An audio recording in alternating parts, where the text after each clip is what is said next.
The signing of the peace treaty at Versailles signaled the official end of World War I, optimistically called the war to end all wars. But even during World War I, President Woodrow Wilson had feared the war was more about power and territory than peace.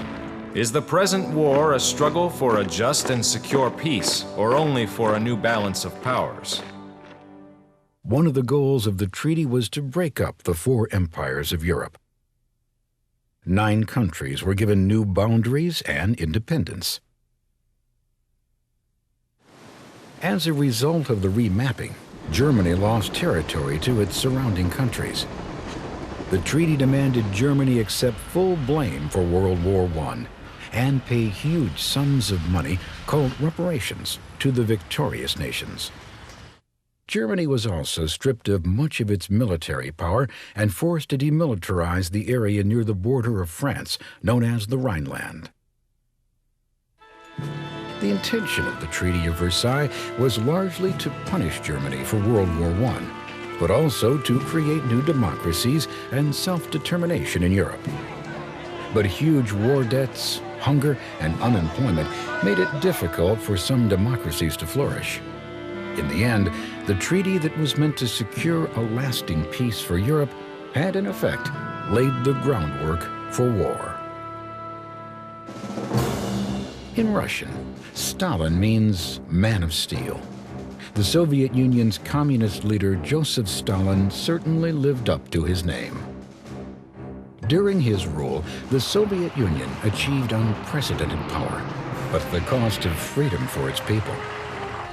He launched a brutal transformation of Soviet agriculture through collectivization, forcibly taking over privately owned land, creating a system of state-owned farms.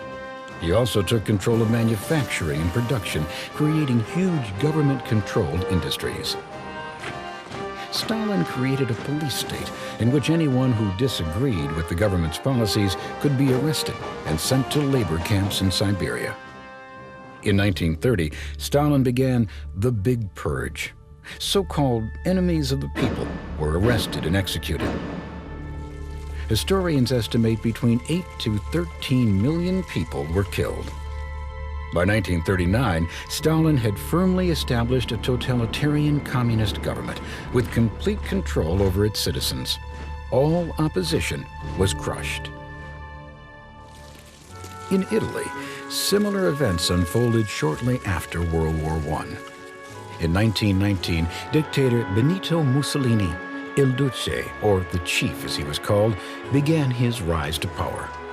Mussolini became popular because he promised Italians he would rebuild Italy and create a new Roman Empire.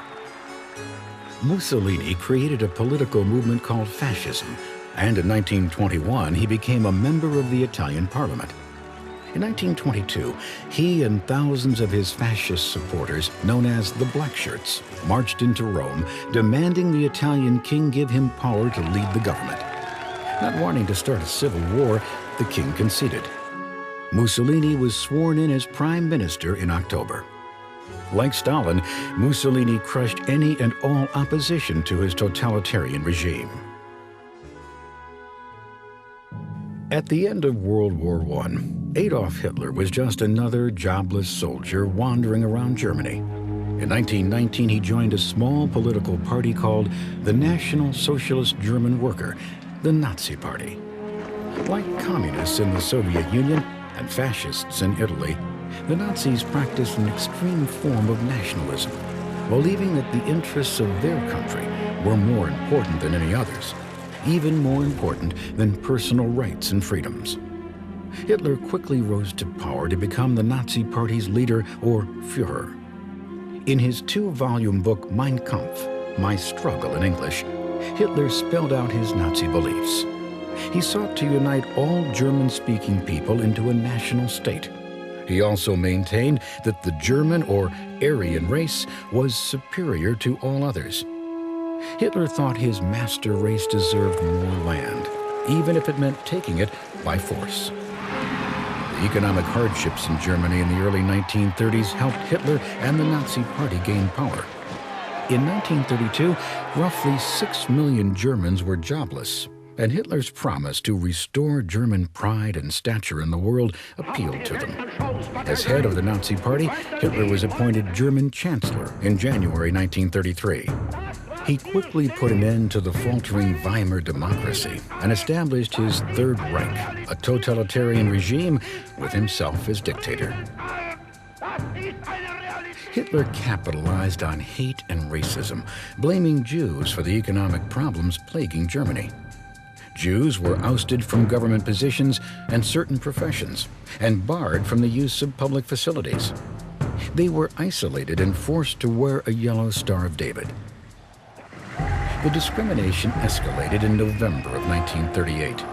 Rampaging mobs attacked Jews in the street, in their homes, and at their places of work and worship.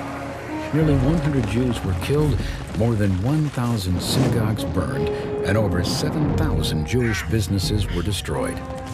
This came to be called Kristallnacht, or Night of Broken Glass.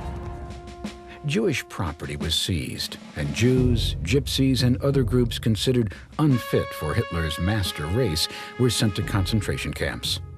Over the course of the war, 6 million Jews and 5 million others were murdered by the Nazis.